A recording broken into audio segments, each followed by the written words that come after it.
And listen, like I said, it don't got nothing to do with you, or you. Brian Brunswick was in his apartment enjoying a quiet night when suddenly a police officer knocked on his door. Can I help you? Can I help you? Yeah. Everything all right? Everything's fine. From here? Yeah. Are you the only one home? No. Who else is home with you? My girlfriend, my roommate. Everybody's fine.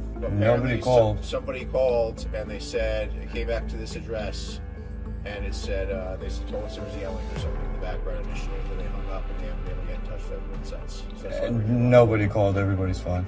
All right. Can we talk to them real quick? No. No, we need to. Well, you're not. We need to. It's not gonna happen.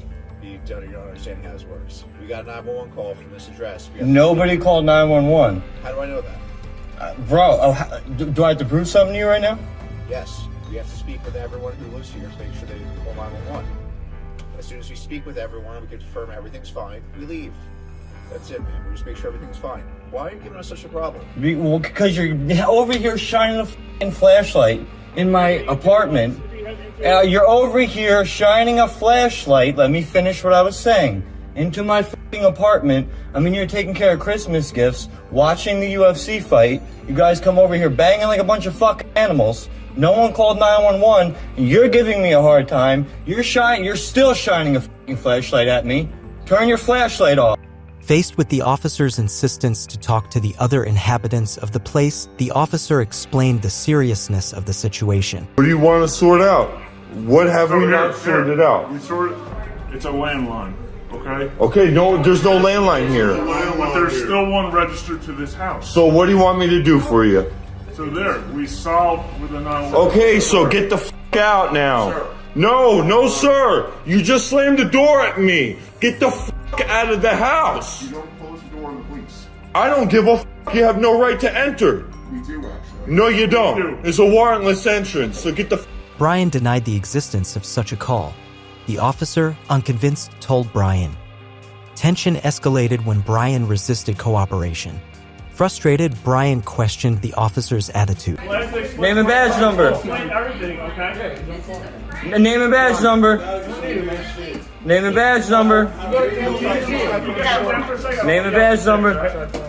What do we got? Name and badge number. Let's close the door in case he's pissed off to push the door. Okay. Now he won't give us his Who else is upstairs? I want you to go. I'm not going to give any of you my information. You're not scaring me. I'm not answering any questions. Please get out of my house. You understand why we're here, right? I don't care why you're here. My boss, sir. Keep him away from me. I don't want you touching me, We dude. don't know what's going on, sir. Yeah, this is all. You're just sitting here, got to bang on the I have an internal affairs complaint on one of the sergeants, and now this shit happens. This is retaliatory. This is another one going to internal affairs. I'm telling you, you guys don't know how to fucking quit.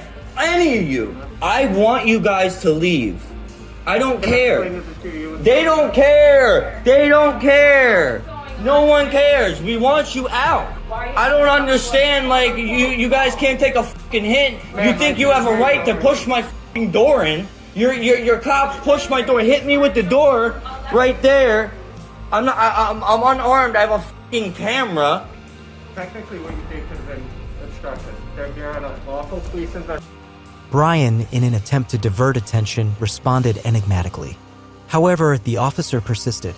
Brian, feeling the situation slipping out of his control, urged the officer to close the door. Instead of obeying, the officer tried to push the door, further escalating the confrontation. Brian stood firm in not providing information. I'm not giving any of you my information. You're not scaring me. I'm not answering any questions.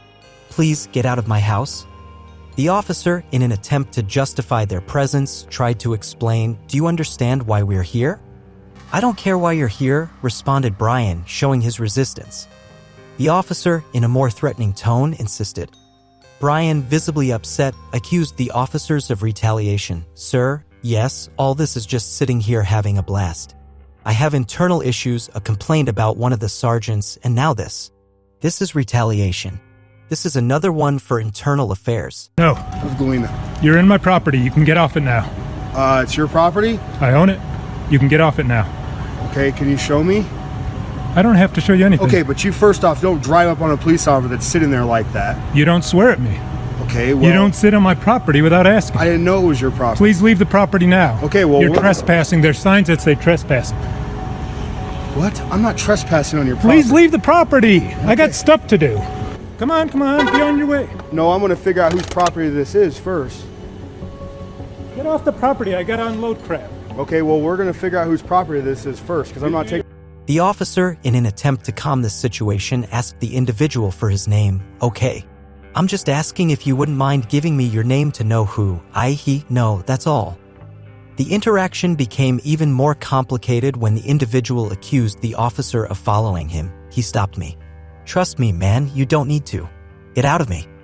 The situation continued with the officer rejecting the individual's request to search his car. I don't give you permission to search my car. You're a tough guy, huh? Take that off your arm first before trying, tough guy. The individual responded sarcastically, I like your car. As the interaction progressed, a complex dispute between the individual and the officer unfolded, with accusations and tensions increasing on both sides. The situation becomes tenser between the officer and the individual when the officer, seemingly frustrated, tries to explain the legality of marijuana. No, it's not against you or you or you. Feel me? Come on, man. Marijuana is legal in July, brother, and listen to it like I'm saying it has nothing to do with you or your marijuana. The officer mentions the visibility of packages inside the central council, adding an element of mystery to the confrontation. The individual responds, defiant and confused by the detention, and so? That's why you're stopping me, because I'm yelling. I don't know if you need help or something. The officer, in a sarcastic tone, denies needing help and asks for the individual's license. Oh, I don't need help. Thanks. Let me see yours quickly. I don't need help. Okay, guys, your license, what a sign. Of course, I got your license. You can also hear the sound on the dashboard. I don't want to answer questions. You have to tell me if there's a weapon in the car. The individual, apparently aware of his rights, refers to a class he took on interactions with the police. Didn't you take the class I took? I told you have to say it when you demand identification. He explains the law and emphasizes that he won't show his breath, challenging the officer's claims. The situation becomes more surreal when the individual mentions smelling something and offers the officer to smell his breath. The officer, apparently puzzled, asks where the smell is coming from. The confrontation continues with the individual turning the question back to the officer. Where are you from? Where was I coming from? Sorry, do you have insurance in the vehicle? The individual shows some resistance and distrust towards the officer. The officer, seemingly frustrated, asks the individual to call his supervisor. No, I have a question. Can you call your supervisor here? The individual, maintaining his position, insists that the stop is over and asks the officer to leave. However, the officer suggests that the stop is not over until he identifies himself. The situation becomes more tense when the individual mentions a weapon and the officer asks for his supervisor. Finally, the individual requests the presence of a supervisor while the officer seems resistant to the idea. The confrontation between both individuals reflects the complexity and tension inherent in interactions with law enforcement.